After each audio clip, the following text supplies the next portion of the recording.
This week's vlog is coming to you from the county of Dorset in southern Britain. Most of the week, this second week that I've been here in the United Kingdom, it's been pretty grey weather. It wasn't too bad in York the other day when I was up there, and I got some really nice pictures around the city, especially across the rooftops. But I thought I'd really want to get out in the countryside. At heart, I'm a landscape photographer rather than just a general travel photographer. It is how I started my career, so I've been waiting to be able to come out into the countryside, and Dorset is not that far from where I'm staying. Now, what I thought I would do is something slightly different with this particular vlog, and just do it as a kind of half location guide and half how I work kind of photography guide. So what I'm going to do is introduce 2-3 places that are not on a lot of people's radars in the county of Dorset, and then go off down to the coastline of Dorset, down to Durdle. Now, I know that's obviously one of the most cliched areas of the coastline that you could go to, but you know, I've got some images from Durdle, but never really got something that's what I would call like halfway decent. So I thought I'd really take some time and get down there and see what it is that I could do with it, see if I could do something different. And apparently sunset is going to be quite nice today. I guess we'll see. That is the nature of landscape and travel photography, just sitting around waiting for that light. This is the first location that I'm going to come to in Dorset. As you can see behind me, there's an old ruined church. This is at Norton, and it's famous just for being in the middle of a Neolithic henge. So you might be able to see around me there's the earthwork that surrounds the church itself. The church is from around the the Norman times, if I read the information correctly on the way in. It's managed by English Heritage, and it's one of those little tucked away places that not a lot of people really know about if you're not from the area. So if you're outside of Dorset, it's certainly worth coming to this particular place. It's very nice actually. In the middle of the night, I've been here at midnight shooting the stars, and very spooky indeed. And speaking of which, it's supposed to be the most haunted place in the county of Dorset. So this is location number 1, Norton Church, which is near Wimborne St Giles.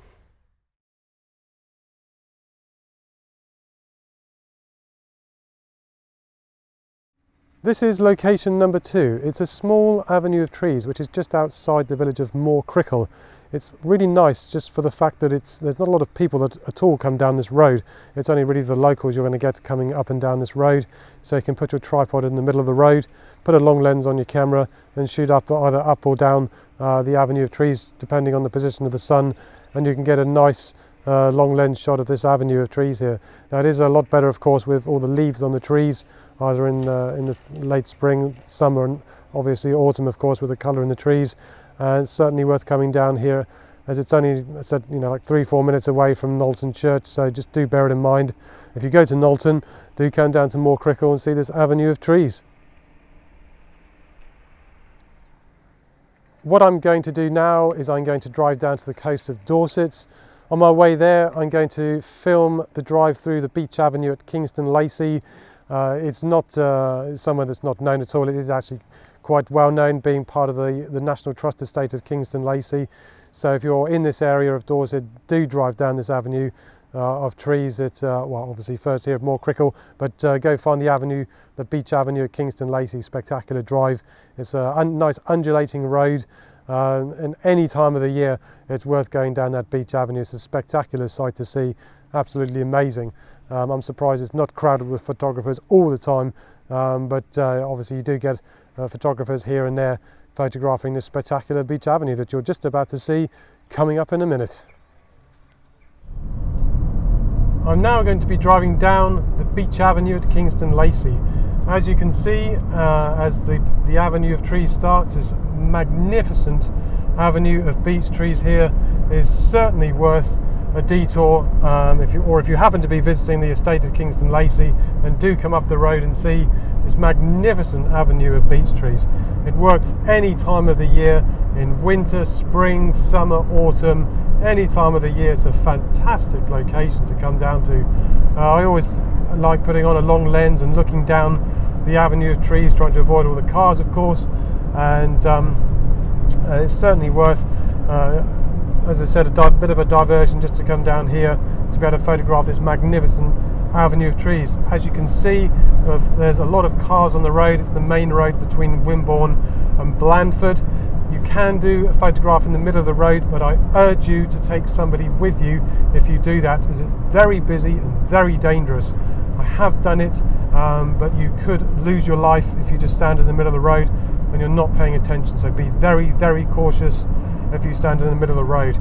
To the left of the camera at the moment is Badbury Rings, and there's a car park up there, so it's another place that you can come to. Again, it works pretty much any time of the year, so do go up there, and it's a great place to take the kids and the dogs. So just go up there, have a little bit of an explore around this fantastic area of Dorset. Where am I headed to now? As I said, I'm off to the coast. I'm still undecided whether I go to Kimmeridge Bay, to Durdle Door, or maybe even Chapman's Pool, which is another not so well known location as the others, but it's certainly worth coming down to. Speed bumps just going over there. As I said, it's a very dangerous road. But anyway, on to the coast of Dorset. I can't believe I did it in one take. This is the nightmare that we have to deal with as landscape and travel photographers. That you look at a weather forecast and you hope that in a few hours' time that they may be able to predict the weather, but this is just impossible. This is not at all what was suggested on the weather forecast earlier on. Now, they were saying it was going to be wall-to-wall sunshine, and it's just fog, heavy fog, nothing else. You can see nothing. I was on my way to Durdle Door and it was like this. I thought I'll go to Kimmeridge Bay. It was worse. I couldn't hardly see the road. So I thought, well, maybe, just maybe, I can get on the hill above Corfe Castle and maybe I could get something, maybe the evening sun just sort of lifting the fog. Nothing, nothing at all. Behind me is Corfe Castle. You cannot see anything. When I was down on the road, I could just about see it. What can I do? There's nothing that I can do. This is the nightmare that we have to deal with. You spend money, you come somewhere, and you really hope that you're going to go away and get with some really nice images, stuff that people are going to look at and really go, wow, I love that, I'd love to go there for myself. That's it. Just a white nothing, just absolutely nothing. Where do I go from here? All I can do is pack up and go home, put the vlog together, and then look forward to the next one. Now, speaking of the next vlog, it will be in France. I don't know if it will be next week or the week after. I have a lot of things going on over the next week or so, so that my time is pretty tied up, and so I won't be able to do what I really want to be able to do, which is just get out around the French countryside. It might be that I'm able to complete my vlog on using neutral density graduate filters, but until then I don't know. Again, what I am going to say though to people is thank you again for subscribing to my vlog. Thank you for all the comments. Thank you for everyone that keeps coming back and liking the work that I do. I'm extremely sorry that I'm not able to give you some fantastic end to the day here in Dorset, but there you go. What can I do? Until then, I shall see you next time.